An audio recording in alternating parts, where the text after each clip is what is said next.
Hello everyone, welcome to today's video. This is bold predictions for the NFL 2020 draft. I'm Jimmy Clausen. Let's get started. Predictions. I've got a lot of them. We need to get going.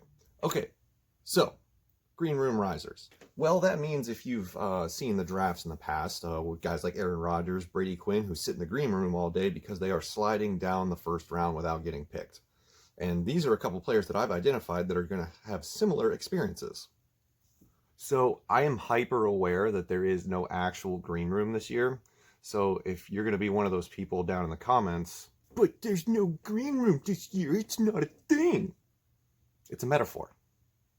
Easy. All right, so who is the player that I think is going to fall out of the top 10? Justin Herbert, quarterback from Oregon. If you watched my mock draft video from last week, you're already well aware that I'm not as high on Justin Herbert as most other people, and I think there's a realistic possibility he's going to fall.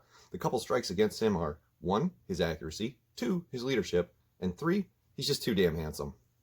Next, out of the top 15, Derek Brown, Auburn. So my justification for this is he's simply graded very similarly to Dexter Lawrence, who was taken 17 overall by the Giants last year.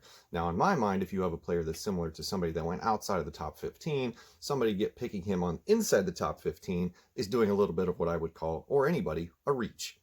All right, moving on. Now we've got some good news because we've got people whose draft stocks have risen. And here's somebody that's I think is going to go in the top 10.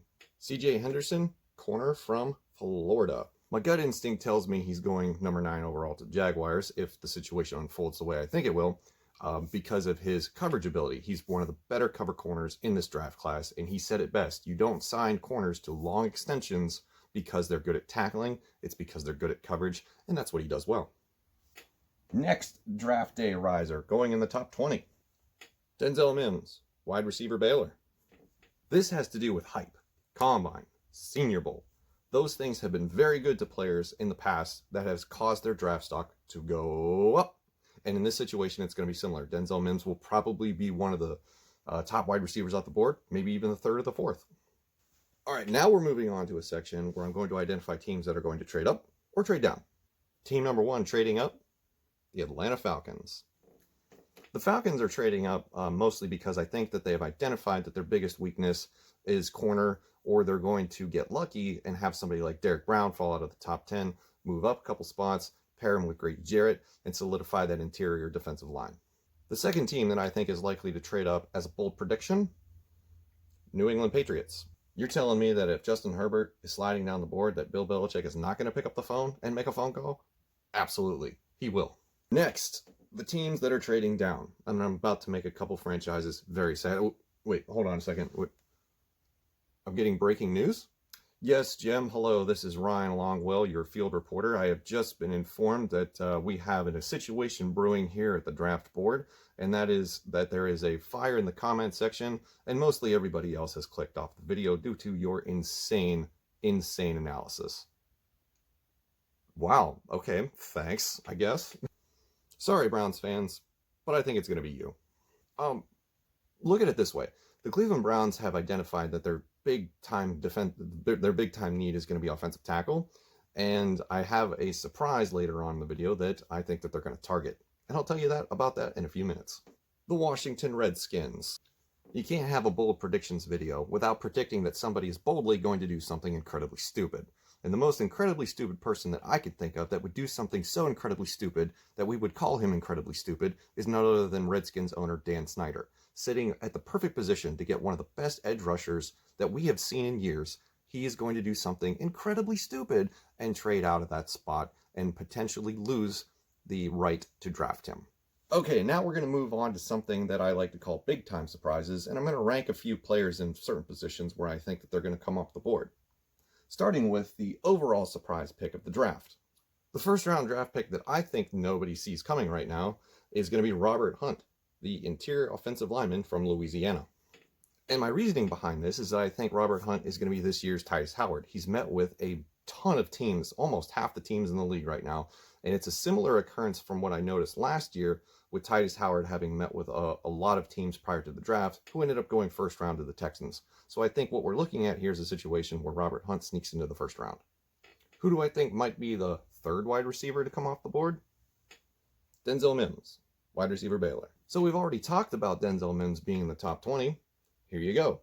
He could potentially go ahead of Henry Ruggs, where the criticism against him is if he is this breakout star wide receiver, why was he buried on the depth chart at his own school behind guys like Jerry Jeudy and next year's first-round pick, Devontae Smith? Now, who do I think could be the third offensive tackle to come off this board? Josh Jones, tackle, Houston.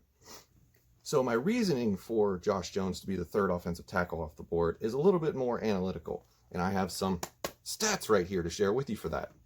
Josh Jones was the lowest percentage of negatively graded run blocks out of the offensive tackle class, and the only offensive tackle to finish top 3 in run blocking for both gap and zone. He's versatile. Moving on. We have a lot of running backs that we like to talk about in this draft. J.K. Dobbins, Jonathan Taylor, DeAndre Swift, and there's a lot of discussion about what order they're going to go in. And I'm about to break some news. One of those guys will go as the first running back off the board, but the second running back off the board is going to be none other than Mr. Zach Moss, running back, Utah. Zach Moss was one of 2 Power 5 running backs to finish top 10 in missed tackles per attempt and receptions. He's slippery. All right, moving on. Who do I think is the cornerback 3 that could come off the board? And this one might surprise people. That guy is none other than Amik Robertson, Louisiana Tech.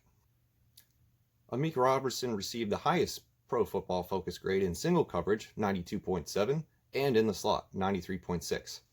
In a league where everybody is super pass happy with guys like Patrick Mahomes and Aaron Rodgers, you need shutdown corners more than ever, and especially since we're going to eventually see a transition to teams not only using running back by committee, but 4 wide receiver sets. It's coming sooner than you think. Time for the last section, the bolder than bold, the bolder than Tim Hortons Dark Roast, which is pretty dark. And we're going to cover some not first rounders and the big gasp surprise that I think is going to happen on draft day. The first consensus first round player that I think is likely to fall out of the first round is going to be K'Lavon Chaisson, edge rusher from LSU. PFF graded him 41st in pass rushing, and some scouts have said that he is too small up top with too short of arms. The next player that I think is likely to not end up in the first round is going to be T. Higgins, the wide receiver from Clemson. No real reason for this one, just call it a hunch. And for my last not first round pick, I'm going to go with running backs. All of them. Say it with me, ladies and gentlemen. If you haven't learned it by now, you need to learn it today. Running backs don't matter. You could have somebody like Antonio Gibson in the late rounds, Joshua Kelly. You could even dig a little bit deep and maybe wind up with a lucky, end of the second round pick with Zach Moss. So running backs can be had just about anywhere. So you don't need to reach when there's ample first round talent at other key positions that you need to build your team. So stay away from running backs because you could plug in anybody. It's time for the last bold prediction of the 2020 NFL Draft. The gasp, the thing that I think is going to have people talking the most after day 1. Maybe it happens day 2. I don't think it'll happen day 3. I think people will have learned their lesson by then. So what is that big last surprise? Well, consider the following. This is an unprecedented event, the NFL Draft, not being held in public, not being held at Las Vegas where it was previously scheduled. We're going to be doing all of this online and Zoom conferences, and the whole thing will be running out of Roger Goodell's basement. With that being said, since so many teams are out of their facilities and in their own homes, I think we're definitely going to hear someone's going to flush a toilet, and it's going to be weird.